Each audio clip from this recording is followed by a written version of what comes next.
सो आज से हम शुरू करने जा रहे हैं हमारे क्लास 8 हिस्ट्री का नया चैप्टर जिसका नाम है रिवॉल्ट ऑफ 1857। तो सबसे पहले ये चैप्टर शुरू करने से पहले इसका इंट्रोडक्शन पार्ट देख लेते हैं और ये देख लेते हैं कि रिवॉल्ट ऑफ 1857 है तो है क्या।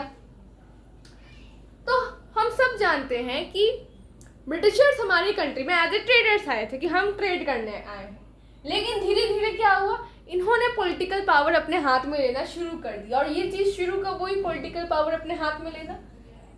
1757 से, जब उन्होंने बैटल ऑफ प्लासी लड़ी। बैटल ऑफ प्लासी लड़ने के बाद 1757 से क्या हुआ, इन्होंने धीरे धीरे पॉलिटिकल पावर को अपने हाथ में लेना शुरू कर दिया। एंड मिड 19th सेंचुरी आते आते तक, इट मीन्स 1850s के टाइम तक में क्या हुआ, इंडिया का एक अच्छा खासा बड़ा पार्ट इनके कब्जे में था, ब्रिटिशर्स के कब्जे में था। इंडिया का एक अच्छा खासा बड़ा पार्ट इन्होंने अपने कब्जे में कर लिया था। अब कब्जे में कर लिया था तो ये यहाँ के लोकल रूलर्स थोड़े न थे, ऐसा तो थोड़े था कि इनको बहुत प्यार था इंडियन से, इन्होंने अपने कब्जे में ले लिया, अभी अपने प्रजा की तरह एकदम अपना बेस्ट दे रहे हैं रूल करने के लिए, ऐसा कुछ नहीं था।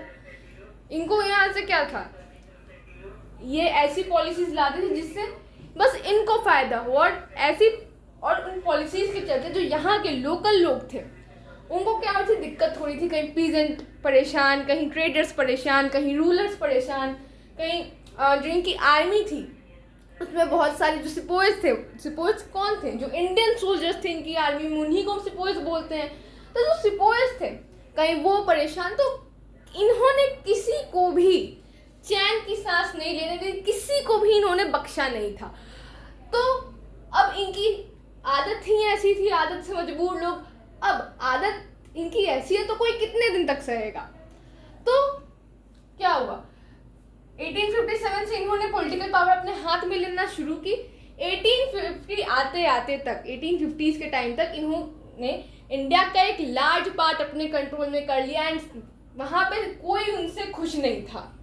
हाँ, वो कुछ गिने चुने लोग थे जिनको इनसे फायदा था, लेकिन मोस्ट ऑफ द पीपल जो थे, ज़्यादातर लोग जो थे, वो लोग ब्रिटिशर्स से परेशान ही थे। इनफैक्ट आप आगे देखोगे पॉलिटिकल कॉज में, तो एक नवाब थे लखनऊ के, वजीद अली शाह, नवाब वजीद अली शाह। वो भले ही ब्रिटिशर्स से लॉयल रहे थे, लेकिन ब्रिटिशर्स ने उनको भी नहीं बख्शा। तो सोच लो किस टाइप के थे ये। तो अब 100 ईयर्स इन्होंने बड़ा मजे से राज किया, 100 ईयर्स इन्होंने बड़े मजे से राज किया। अप्रॉक्सीमेटली क्या हो रहा है, 1857 में शुरू हुआ, 1850 आते आते तक 1857 में रिवॉल्ट शुरू हुआ, तो लगभग आप मानो ना 100 ईयर्स। तो इन 100 ईयर्स में इन्होंने बड़े मजे से राज किया, पूरा ऐश किया इन्होंने, जितना ये मज़ा लूट सकते थे इन्होंने लूटा, अपनी टेरिटरीज को बहुत एक्सपैंड किया, बहुत बढ़ाया।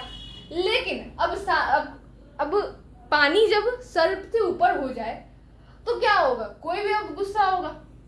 तो बहुत सारे कॉजेस थे, कहीं कुछ पॉलिटिकल कॉजेस थे, कुछ इकोनॉमिक कॉजेस थे, कुछ मिलिट्री कॉजेस थे, कुछ सोशल एंड रिलीजियस कॉजेस थे, तो बहुत सारे कॉजेस थे। एंड कुछ इमीडिएट कॉजेस में आप पढ़ोगे इनफील्ड राइफल के बारे में, तो बहुत सारे कॉजेस थे। इन कॉजेस को देखते देखते अब सबने सोचा कि नहीं, अब भाई दाल नहीं गलने वाली है, अब इनका इलाज करना पड़ेगा, क्योंकि लातों के भूत बातों से मानते हैं नहीं, और ये वही लातों के भूत है ब्रिटिशर्स।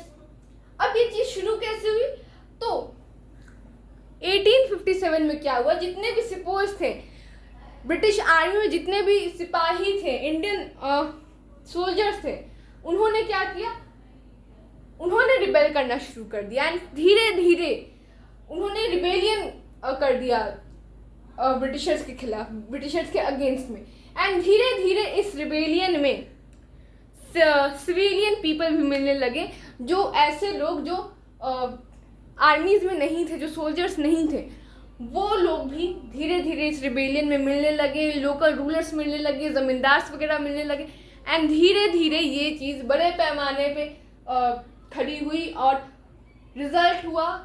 और ये चीज़ इस चीज़ ने रिजल्ट दिया, इस चीज़ का रिजल्ट आया एज रिवॉल्ट ऑफ 1857, जिसने ब्रिटिशर्स की आंखें खोल दी एंड ब्रिटिशर्स को लगा कि नहीं, अब हमें अपनी हरकतों को थोड़ा कम करना पड़ेगा वरना ये लात मार के हमें भगा देंगे। तो अब देख लेते हैं कि हम इस चैप्टर में कौन कौन से टॉपिक्स को कवर करने वाले हैं। तो हम इस चैप्टर में पढ़ने वाले हैं कॉजेस ऑफ रिवॉल्ट। क्या कॉजेस थे रिवॉल्ट के, beginning and spread of the revolt, जो रिवॉल्ट था वो कैसे शुरू हुआ और कैसे पूरे इंडिया में तो नहीं आप बोलोगे, साउथ में फैला ही नहीं था, नॉर्थ एंड सेंट्रल इंडिया तक ये सीमित होकर रह गया था। अब ये लेकिन तभी फैला तो कैसे फैला। उसके बाद द सिविलियन रिबेलियन, उसके बाद आप नेक्स्ट टॉपिक है हमारा सप्रेशन ऑफ द रिवॉल्ट। अब हाँ, एक और चीज, ये रिवॉल्ट हो तो गया था बट अनफॉर्चुनेटली ये अनसक्सेसफुल रहा। अब उसके भी बहुत सारे कॉजेस थे रिवॉल्ट के अनसक्सेसफुल होने के, लेकिन तब भी भले ही अनसक्सेसफुल रहा लेकिन ये एक हीरोइक एफर्ट था कंट्री के तरफ से ब्रिटिशर्स को भगाने के लिए। उसके बाद फेलियर ऑफ द रिवॉल्ट, क्यों ये फेल हो गया। उसके बाद आप पढ़ोगे नेचर ऑफ द रिवॉल्ट, का नेचर कैसा था, इफेक्ट्स ऑफ द रिवॉल्ट। अब जब रिवॉल्ट खत्म हुआ तो भले ही ये अनसक्सेसफुल हुआ था लेकिन ब्रिटिशर्स की इसने आंखें खोल दी थी। तो अब क्या इफेक्ट पड़ा ब्रिटिशर्स पे, अब वो कैसे, अब रिवॉल्ट के बाद उनका कैसा व्यवहार हो गया था इंडियंस के लिए। उसके बाद आप एक केस स्टडी पढ़ोगे द खुर्दा अपराइजिंग। अब देखो खुर्दा जो है वो एक डायनेस्टी ही है पहले की, तो आप उसके बारे में पढ़ोगे, केस स्टडी है।